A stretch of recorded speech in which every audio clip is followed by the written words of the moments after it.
This is Melissa Dykes reporting for the Daily Sheeple. In the past week or two, we've seen an unprecedented push for war coming out of the new Trump administration that's going largely unnoticed by the majority of America, who are busy being distracted by and manipulated into a civil unrest over identity politics.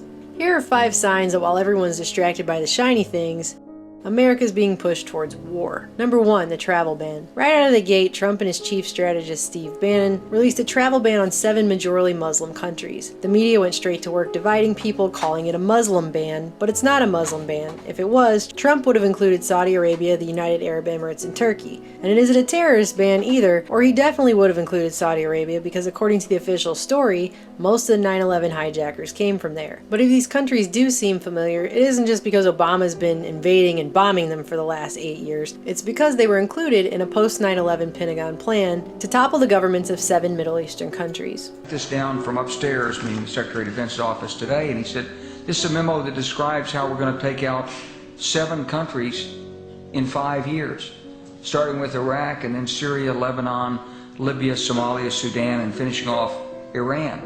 Just look at this map and then trade out Lebanon for Yemen.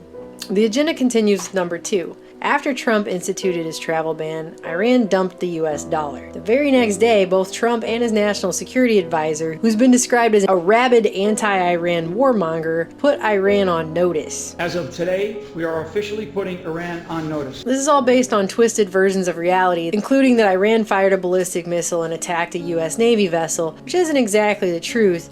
Because A, Iran tested a non-nuclear missile, as it was allowed to do by the nuclear deal it made with the Obama administration, and B, Iran didn't attack a Navy vessel, but it was instead Yemeni Houthis that attacked a Saudi Arabian vessel. The notice leads to number 3, the fact that this entire nuclear deal and its revocation are nearly a verbatim play straight out of the 2009 Brookings Institute document Which Path to Persia, which outlines a strategy to get America into war with Iran by offering them a wonderful deal and then making it look like they broke it because they must be a country hell-bent on nuclear weapons and nuclear war.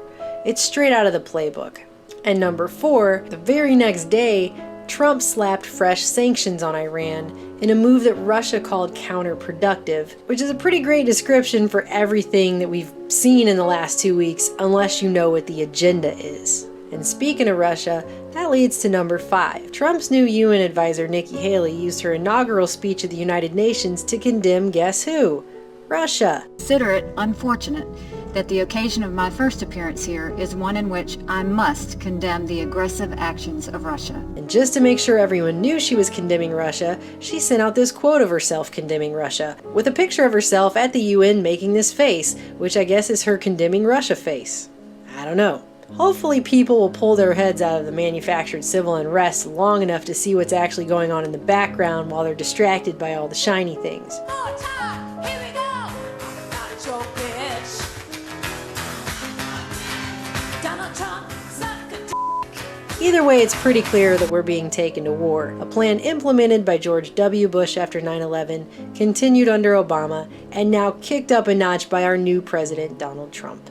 Or as his chief strategist Steve Bannon refers to him, a blunt instrument for us, in which Bannon says, I don't know whether Trump really gets it or not. Do you think he gets it?